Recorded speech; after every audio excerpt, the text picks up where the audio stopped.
असले पाहिजे. हॅलो, कपडे प्रॉपर असले पाहिजे. दुसरी गोष्ट, परफ्यूम मारला असला. हॅलो, एखादा चांगला परफ्यूम घ्यायचा आणि परफ्यूम मारूनच प्रोग्राम जायचं. त्याच्या घरी गेल्यावर वासाला भोंगवला पाहिजे. हा, वासाला दूषितपणा करून घ्यायचा नाही. बघा, आपल्या बॉडी स्ट्रक्चर प्रॉपर ठेवायचं. एकदम लूज चाललंय, जेवण झालं असं जायचं नाही. त्यानंतर थिंक टँक स्पीड, म्हणजे आपली विचारशक्ती हा एक कार्यरत असली पाहिजे. लक्षात जाऊन बसलोय, हा बोलायचं म्हणून शून्यात बोलत बसलाय असं नसलं पाहिजे. म्हणजे आपण अलर्ट मोडला असलं पाहिजे. ठीक आहे. कपडे चांगले पाहिजे. लक्षात घ्या, इन्शर्ट केलं नाही, जीन्स अटकवल्या आणि वरून शर्ट सोडलाय, पायात चप्पल घातले आणि गेलाय प्रोग्रामला, चालणार? आपला बिझनेस काय होतोय? तुमच्यातला एक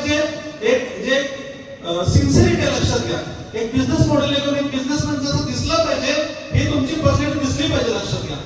प्रत्येक ठिकाणी म्हणतो ब्लेझर जमत असेल कॅरी करा, नसेल तर तुम्ही ऍटलीस्ट ठीक आहे शर्ट आणि पॅन्ट मध्ये असणार आहे, इनशर्ट असला पाहिजे, पायामध्ये शूज पाहिजे आणि शूज देखील पॉलिश केलेले असले पाहिजे. हॅलो, आम्ही बाहेर शूज घालून प्रोग्रामला गेला, कार्यक्रम फेल. हॅलो, बघा, करेज तुमच्यामध्ये धाडस पाहिजे. लक्षात घ्या. झेस्ट ऑफ लाईफ म्हणजे उत्साह पाहिजे. आपल्या बिझनेस लिहून तुमच्यामध्ये उत्साह पाहिजे. लक्षात घ्या.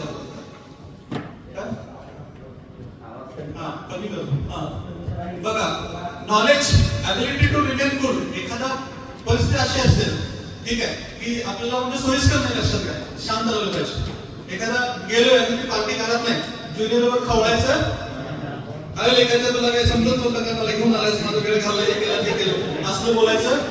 शांत डोक्याला शांत ठेवायचं. लक्षात घ्या. ठीक आहे, त्या गोष्टी गरजेच्या आहेत.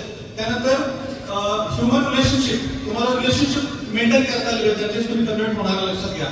चॉईस ऑफ वर्ड्स, चांगली शब्द रचना, चांगली वाक्य तुम्हाला बोलता आली पाहिजे. तुम्ही तुमच्या प्रेझेंटेशनचं रेकॉर्डिंग करा आणि घरी आल्यानंतर ऐका. मग तुम्हाला जाणवेल का हा शब्द मी इथं नाही बोलला पाहिजे होता, इथं मी अजून चांगला शब्द टाकू शकलो असतो. चांगले शब्द उचलायचे आणि बनवायचं. लक्षात ठेवा स्क्रिप्ट. त्यानंतर चॉईस ऑफ वर्ड्स असतील, व्हॉइस असेल, वॉकिंग मध्ये 25% एक्स्ट्रा एनर्जी लावायची. वॉकिंग असं समजायचं तर चालायचं नाही. लक्षात घ्या. वॉकिंग मध्ये स्ट्रेट पाहिजे आणि निवांत चालायचं नाही. वॉकिंग मध्ये तुमच्या स्पीड पाहिजे. स्पीड म्हणजे काय? मला काहीतरी हे स्पीड पाहिजे तुमचं लीडरचं. मला काहीतरी मिळवायचं, मला काहीतरी हासिल करायचं आहे, हे स्पीड तुमच्या बॉडी लँग्वेजमध्ये दिसलं पाहिजे. हे लिडरशिपची सुरू काय. लक्षात घ्या. हॅलो, तो लीडर ज्याला बघत असेल ना, तुम्ही कार लावलाय किंवा बाईक लावलाय, जे काय असेल, तुम्ही बॅग घेऊन त्याच्या घरात चाललाय आणि तो ऑब्झर्वेशन करायला लागलाय, तर तुमचा जो वॉक आहे ना, तो या पद्धतीचा पाहिजे. एखाद्या सैनिकासारखा तुमचा वॉक पाहिजे. हॅलो, आजपासून लूज पर्सनॅलिटी मध्ये, लूज बॉडी लँग्वेज मध्ये तुम्ही मुवमेंट करायची नाही. बघा, त्यानंतर स्पेस इंटरॅक्शन. ठीक आहे, आय कॉन्टॅक्ट हे प्रॉपर तुमचे झाले पाहिजे. लक्षात घ्या. ठीक आहे, तेवढा स्पेस तुम्ही कव्हर केला पाहिजे. जास्त लांब बसून तुम्ही जर बोलत असाल, डिस्कशन होणार, जवळ गेलं पाहिजे. मी स्टेजवरून बोलू शकलो असतो, मी तुमच्या जवळ का आलोय, हे स्पेस इंटरॅक्शन आहे. म्हणजे ह्याचा इम्पॅक्ट जास्त पडतो. क्लिअर होतंय? बघा, बॅड ब्रेथ, हे कोणी बोलत नाही पण बोललं पाहिजे. बरं का, काय लोकांना असा एक स्मेल येतो बोलत असताना. लक्षात घ्या. माउथ फ्रेशनर वापरला पाहिजे. सेन्सोरियलचा माउथ फ्रेशनर येतात. लक्षात घ्या. पण कुठल्याही कंपनीचा वापरायचा आणि म्हणजे माउथ फ्रेशनर गरजेचं. लक्षात घ्या. काही लोकांच्या बोलण्यात असं स्मेल आला ना, ते समोरची पार्टी डिस्टर्ब होते. हे सुद्धा जपायचं. आपण जाणते अजाणते पद्धतीने हे सगळ्या गोष्टी विसरून गेलो असं. लक्षात घ्या. तर हे पाहिजे. ठीक आहे. बॅड ब्रेथवरती काम झालं पाहिजे. नेल्स, नख काढली पाहिजे. लक्षात घ्या. नाहीतर ते नखामुळे सॉक्स फाटून आवडवायचं का मुलांना. लक्षात घ्या. नाहीतर प्लॅन ना लागलोय आणि एवढे लांबडे कलरेस नख आले, अस्वलासारखे जे आपण असं नख आले, नसलं पाहिजे. प्रॉपर पाहिजे. कारण नख लांबडे असतील, काय त्याच्यात घाण साठले असते. लक्षात घ्या. आणि प्लॅन केला लागेल त्याच हातानं त्याने जर ऑब्झर्व केलं तर साहेब किती घसड राहते. हॅलो, माणसं आपल्यासोबत जोडणार हे व्हायला लागले का? उशीचं माणसाला सॉक्स चांगले असले पाहिजे. जरा क्वालिटीचे सॉक्स वापरायचे. हॅलो, चांगले कॉटनचे सॉक्स वापरायचे. टेरिकॉटचे सॉक्स वापरायचे नाहीत, कारण टेरिकॉटच्या सॉक्समुळे पाणी सुटते पायाला, आणि पाणी सुटले की काय होते, एअर सर्क्युलेट होत नाही शूज मध्ये. त्याच्यामुळे घामानं वास यायला चालू होऊन जाते. वास आला नाही पार्टिसिपंट जाऊन बसलो की नाही त्याचं प्लॅन मध्ये लक्ष नसतं बरं का. एकदा कवा उठतोय आणि कवा जातोय तेव्हा क्लोजिंग तुमचा हो क्लिअर होते का. बघा त्यानंतर तुमची बॅग चांगली असली पाहिजे.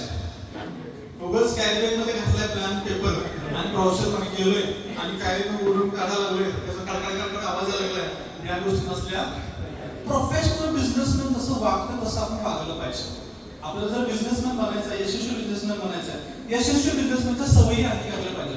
हॅलो करणार असं कोण कोण बॅग बदलणार म्हणजे तुमच्या कॅरी बॅग आहेत ज्या असतील जुन्या झाल्या असतील बदलायचं अपडेट राहायचं. हॅलो कारण हे प्रेझेंटेशन क्लिअरली हिट होत असतं लक्षात घ्या. बघा त्यानंतर तुमचे काही इथिक्स असले पाहिजेत. जसं मी मला सांगितलं मला खोटं चालत मी काय असेल तर सरळ बोलतो लक्षात घ्या. असं काय प्रत्येकाचे इथिक्स असतं. साहेब मला वावगं बोलायला आवडत नाही मला मजाक चालत नाही बरं काय तत्व असत माणसाची प्रत्येकाच्या लक्षात घ्या. ते असले पाहिजेत लक्षात घ्या. पर्पज आपण का चाललोय का काम करलोय हे पर्पज आपला क्लिअर असला पाहिजे. तिथं जर नाही साहेबांना लई जोर केला तर मग मी दंडने आले तुमच्याकडे जमणार क्लिअर झाले का. बघा गोल्स आपला उद्देश काहीतरी असला पाहिजे लक्षात घ्या. आणि हे जर तुमचे गोल्स पण काहीतरी पॉवरफुल पाहिजे आणि हे जर त्या ठिकाणी तुम्ही योग्य असाल का नाही मग तुम्ही कार बद्दल जर बोलत असाल समोरचा माणूस ऍक्सेप्ट करतो बरं का जरी तुमच्याकडे नसली तरी पण. त्यामुळे ह्या माणसामध्ये क्वालिटीज द्या. आज असेल तर भले कार नाही पण हा भविष्यात कार घेऊ तुमच्या पर्सनॅलिटीमध्ये हे जाणवलं पाहिजे. म्हणजे मी कार नेलेल्यानंतर इम्प्रेशन पडलं नाही ह्या गोष्टी आज कारचं इम्प्रेशन काय राहिलेलं पण तुमचं जर वागणूक प्रेझेंटेशन जर पॉवरफुल असेल तर तो समोरचा माणूस हिट होतो. क्लिअर असं तर क्रायसिस मॅनेजमेंट एखादा शेतकरी घेऊन सपोज एखादा लेस निगेटिव्ह असेल काय कंपन्यांमध्ये फसला असेल तो राग तुमच्यावर काढायचा टपून बसला असेल आणि तो तुमच्यावर वाद घालायला चालू केला शांत आहे पण त्याचं कॅसेट संपलं मग समज मला पण असंच वाटत होतं त्या कंपनीत जॉईन होण्यापूर्वी मलाही असंच वाटत होतं. कारण का त्याचे काही वाईट अनुभव आहेत. तो बोलणार लक्षात घ्या त्याला भांडत बसायचं नाही त्याला आर्ग्युमेंट करायचे प्रश्नानं कधीच क्रॉस करायला जायचं नाही. जर संपलं की मग आपल्या मनातून बोलतो मला पण असंच वाटतं पण आज माझं मत बदललं तो शांत होतो. क्लिअर तुमच्याकडे चांगला पेन पाहिजे बरं का नाहीतर ते काही काही जणांचं असतात की पेनाला टोपणच नसते त्याची शाळेत किस्सा पण सांगलेली अशा पद्धतीचे पेन नाही वापरायचे. प्रेझेंटेशनला तुमच्याकडे स्टँडर्ड पेन पाहिजे. 500 रुपयाचं पेन ठेवा फक्त प्लॅन देताना बाहेर काढा इतर वेळी नका करू दुसरा वापरा. पण हे लीडर बघत असतो तुमचा पेन वरून ठरते की तुम्हाला पैसे येतात का नाही येतात. हॅलो तुमच्या फेस वरती एक्सप्रेशन चांगले पाहिजे. हॅलो कॉन्फिडंट असला पाहिजे. ठीक आहे फेस क्लिअर पाहिजे. दाढी ठेवत असेल तर प्रॉपर त्याचं कटिंग पाहिजे नसेल तर शेविंग प्रॉपर पाहिजे. नाही सगळं दुकान बोलून तुम्ही त्याला जाऊन सांगायचं नाही. वॉच हातामध्ये वॉच येत असायचं वॉच स्टँडर्ड वापरायचं त्याचा पाक फुटलाय त्यातच घुसवले आणि त्याला पण जरा दोरा बनवून बसवले हे नसलं पाहिजे. ह्या गोष्टी बारीक सारीक आहेत. इकडे लीडरचं दुर्लक्ष असतं आणि लीडर वाटते मला आउटपुट भेटत नाही मला रिझल्ट येत नाही ह्या कामांकडे ते बघत नाही लक्षात घ्या. ठीक आहे केस पिंचरलेलं असलेलं प्रॉपर. हॅलो गाडीवर गेले थोडंसं मिस करतंय पण थोडं प्रॉपर त्याच्या घरी एंट्री झाली पाहिजे. क्लिअर हे बारीक बारीक गोष्टी आहेत पण इथं दुर्लक्ष करायचं नाही. बघा त्यानंतर डायलॉग्स आपल्याला ह्या इंडस्ट्री घेऊन एक 100चा डायलॉग आपल्याला पाठ असले पाहिजे. काय होतंय पाठ असलेले डायलॉग रट्टा मारून ताकदीनं बोलता येतात. हॅलो तुमचा कॉन्फिडन्स वाढवण्यासाठी डायलॉग पाठ पाहिजे. अमरिंदर बाहुबली आणि मैं कसं बोलतोय शाळेतील ज्ञान होतं. हॅलो इस अखंड माहेश्वरी की काय पुढे काय शिवगामी देवी को साक्षी मानकर मैं शपथ घेता हूं. कसा बोलतो डायलॉग असे काय डायलॉग पाठ पाहिजे तुमचे विसरायचं नाही. गावणे असते त्याच्या ह्या गोष्टी काम करायचं बारीक बारीक गोष्टी आहेत ह्या गोष्टी काम करायचं त्यावेळेला तुमची टीम इथं बसेल. क्लिअर होते. टेस्टिमोनियल्स तुमच्याकडे रिझल्टचे व्हिडिओ पाहिजे प्रॉपर चांगले चांगले डाटा बनवायचा आहे, पेनड्राईव्हमध्ये बनवायचा, फोल्डर बनवून ठेवायचा. नाहीतर प्लॅन मध्ये बसतील बेसिकली हवी नसते. अर्धा तास सारखायला लागलं. त्यात नाही कोणाचा फोन आला ते पण जात आणि मोबाईल हँग होत जातात. 3-4 व्हिडिओ चांगले पॉवरफुली नाही एका फोल्डरला साठवून ठेवायचे, ते दाखवायचे. मी बऱ्याच जण ऐकलं बघा, मी 2018 साली घेतलेला रिझल्ट मी आजही सांगतो.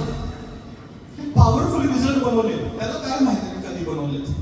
पण मी जेव्हा मांडायला लागलो ना त्याच्यातून क्लोजिंग होत आहे ना, बजेट सत्य ते सांगतो ना, चांगले पॉवरफुल रिझल्टचा एक फोल्डर बनवायचं, शोधायचं नाही त्याच्यासमोर. क्लिअर? दाखवा म्हणजे कट फोल्डर टाकून बघा. चांगले फोल्डर असतील एडिटिंग केलेले काही चांगले, म्हणजे नाव एडिशन करायचं असे काही साठवायचे का फोल्डरमध्ये. ठीक आहे.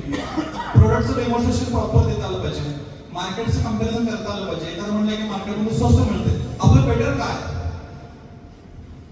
हे गोष्टीचं कंपॅरेटिव्ह आपल्याला क्लोजिंग देता आलं त्या ठिकाणी, क्लॅरिफिकेशन देता आलं पाहिजे. कम्युनिकेशन स्किलवरती आपण काम केलं पाहिजे. ठीक आहे. हॅबिट्स आपल्या सगळे चांगल्या आहेत, आपल्याला थोडंसं ऍक्टिव्ह पाहिजे. प्रेझेंटेशन गेलोय पूर्ण आचरण बसलोय गोष्टी बाबा जॉईन सिनेमा लय टार्गेट दिले, गाडीला मी करतो 10 जॉईनिंग करायला सांगितलं आणि तू समजतं मला पहिला होतो तुझ्या भावाने तुझ्यापासूनच नसलं. क्लिअर होते? टेक्नॉलॉजीचा वापर करायचा, टेक्नॉलॉजीचा ऍक्सेसरीचा वापर करायचा. सॅमसंगचा टॅब वगैरे असतोय किंवा कुठल्याही कंपनीचा टॅब असला पाहिजे. मोठ्या स्क्रीन दिसते, प्रेझेंटेशन चांगलं होतं, प्लॅन चांगला देतो, तर रिझल्ट झूम करून किंवा मोठ्या अँगल मध्ये रिझल्ट शो करतात. ठीक आहे. मोबाईल असेल इट्स ओके, पण प्रेझेंटेशनसाठी 10-12 हजार रुपये खर्च केले पाहिजे. टॅब एखादा जवळ ठेवला पाहिजे. टॅब जमत नसेल, फाईल बनवा रिझल्टची, झेरॉक्स पेपरवरती कलर प्रिंट मारा रिझल्टचे आणि ती फाईल ओपन करून टाका. हे सोपं आहे, कमी खर्चात होतं. पण मोठ्या स्क्रीनमध्ये रिझल्टचे फोटोग्राफ्स दाखवले पाहिजे, त्याचा इम्पॅक्ट चांगला पडतो. क्लिअर? त्यानंतर प्रिपरेशन, आपण कुठल्याही मीटिंगला जाण्यापूर्वी तुम्हाला भले सगळ्या गोष्टी माहित आहेत, तुमचं प्रिपरेशन पक्का असलं पाहिजे. प्रत्येक वेळेला जाताना त्या व्यक्तीबद्दल थोडी बहुत माहिती तरी अगोदर घेतली पाहिजे. ओके. त्यानंतर कॉन्फ्लिक्ट हँडलिंग, म्हणजे तेच पुन्हा की एखादं क्रॉस क्वेश्चन आपण हँडल करता आलं पाहिजे. वर्क आउटपुट काढणारा वर्क आपल्याला करता आला पाहिजे. म्हणजे ज्यांना आपल्याला घेऊन गेलं त्या ठिकाणी आपण जर आउटपुट काढलो तर त्या विचाराचं कळलं नाही. ठीक आहे. ह्याची जबाबदारी आपण घेतली पाहिजे. माझ्या निर्णय, माझा विश्वास मला इन्व्हाइट केलं तिथं बोलवलं ना, माझी जबाबदारी त्याला मी क्लोजिंग करून दिलं पाहिजे. आणि जर 2-3 प्रोग्राम जर माझा फेल झालेले ते काम सोडतो. हे काय धंदा बरोबर नाही. लक्षात घ्या, सिनियर चुका लागले त्या गोष्टी त्याला माहित नाही. सिनियर 2 वर्षाला काम करतात, त्याचं बरोबरच आलं लक्षात. प्रिपरेशन पाहिजे, फेशियल एक्सप्रेशन आपले चांगले पाहिजे. तो होय म्हणू दे, नाही म्हणू दे, नाही जरी म्हणला हसत हसत शेकन करून तुम्हाला तिथून निघता आलं पाहिजे. बॅग आपलं द्यायचं नाही. हॅलो, त्याला वाटलं म्हणजे मी ह्या व्यक्तीला नाही म्हणून सोडलो काय, मागायला फोन केला, साहेब काय वाईट वाटून पुन्हा कव्हर मी अजून पुन्हा त्याच्यावर विचार करतो. हॅलो, फेशियल एक्सप्रेशन तुम्हाला ठेवता आलं पाहिजे चांगले. क्लिअर? Self feedback. ठीक आहे. आता आपण टीम बिल्डिंगच्या टेक्निक्स मी काही शिकवले तुम्हाला.